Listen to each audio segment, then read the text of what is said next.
Hey, what's up producers, Bruce Mennel here, and if you're wondering how to get that big, punchy kick to start your next techno track and build up something that looks like what you've got on screen right now, watch this video. You'll learn this easy compression EQ trick you will want to use every time. And let's have a quick look at what your kick will sound like after this video.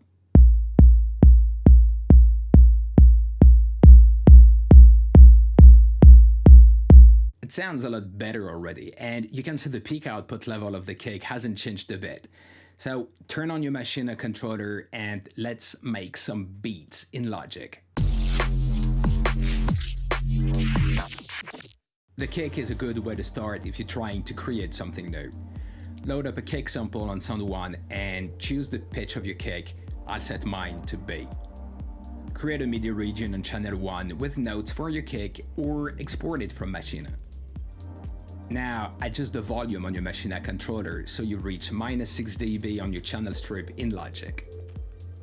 Insert your compressor plugin and turn off auto gain, set the ratio to 4, attack 5 milliseconds, release 15 milliseconds, turn down the threshold to compress 1 or 2 dB and adjust the output level so you get -6 dB on your channel strip, and let's say B.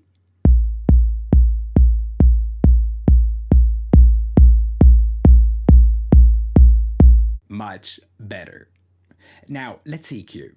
Insert your EQ plugin on the channel strip and apply a high-pass filter between 40 and 50 Hz to cut unwanted low frequencies. Boost 3 dB at around 60 Hz.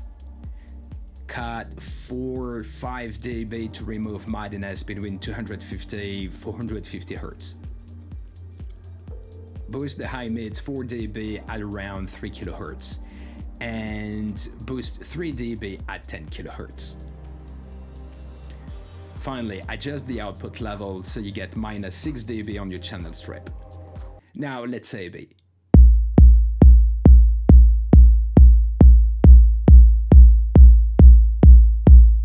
And there, you're done. You've got that big kick you wanted to start your next electronic music production.